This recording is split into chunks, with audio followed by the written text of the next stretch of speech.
Hey everyone, it's Michelle of MEW Designs, and I'm here with some bag making basics.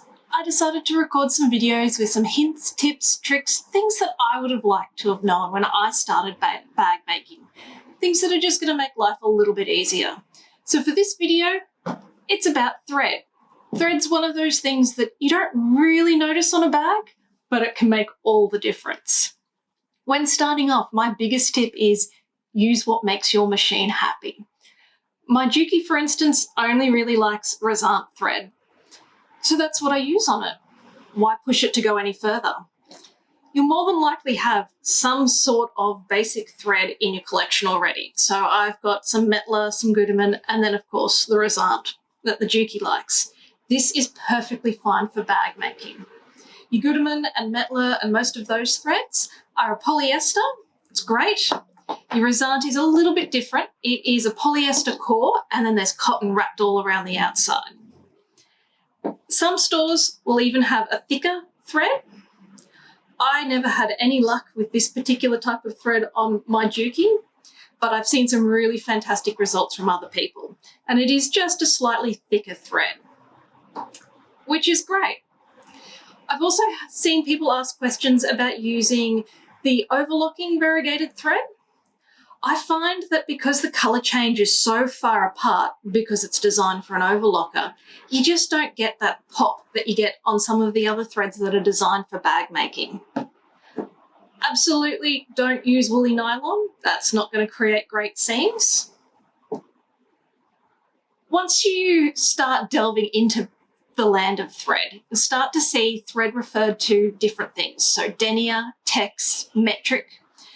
Basically, depends on where you are in the world as to what measurement they use. It's a lot like temperature. You've got Fahrenheit, you've got Celsius, you've got Kelvin, they're all measuring temperature, but they're just using a different scale. So when I'm buying thread here in Australia from an industrial supplier, I ask for metric 60.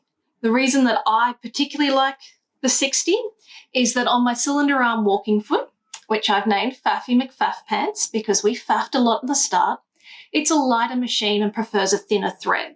So I found it's easier to have the perfect thread on that machine, and then on my newer Singer that's a little bit heavier, I've just set it down so that way I can switch the threads between the machines.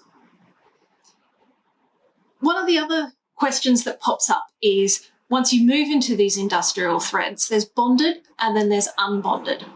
What that means is on unbonded thread, so these rainbows are an example of that, there's no glue in between the threads and the threads fray quite easily. I will do a close-up picture of that to show what I mean. Whereas the bonded thread, this is a shout out to online bag supplies that have their aquatic queen. This has been bonded. So a glue has been placed around the threads and they just don't fray so easily. So this stuff definitely is my preference, but you can't always get the colour that you're looking for in bonded thread. And sometimes if you want rainbows, you make do with the unbonded. It only really gets tricky when something goes wrong. So when the thread breaks, it frays. What I do when that happens is I pull the thread through back to the same spot in the colour change, line the needle up and start stitching again. You'll have a nice long tail and you can just do some hand stitching. You can hide it, nobody will ever know the difference. The main difference as well that you'll see is the thickness. So in this aquatic queen, I've got Tex 45 for domestic machines, and this is the Tex 70, which is much thicker for industrial machines. Obviously, if you've got a domestic, I recommend using the finer stuff. Another cool thing about the thread is that these are exactly the same colours. It's just the way that they've been wound onto the spools in the factory that makes them look entirely different sitting next to each other.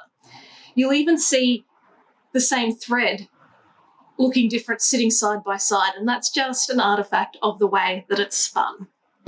So that is my video about thread. If you like this video, please hit the like button.